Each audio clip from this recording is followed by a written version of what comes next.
في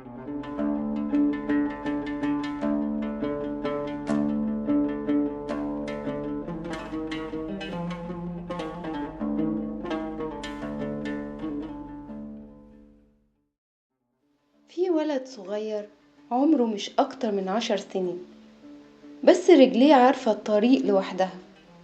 كل يوم بعد المدرسة يعدي من قدام جامع السلطان حسن، مش علشان قريب من بيته، لكن علشان قلبه بيرتاح هناك.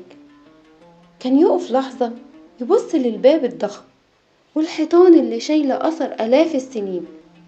كان بيحس إن الجامع ده مش بس مبنى، ده حد كبير من اللي كانوا موجودين زمان ولسه واقف بيقول أنا هنا. ساعات الولد ده يقف ويفكر، هو ازاي اللي بنى الجامع ده كان بيحس وإيده بترسم حجر فوق حجر؟ هل كان شايف الناس اللي جاية بعد قرون تقف هنا وتبص بنفس الانبهار؟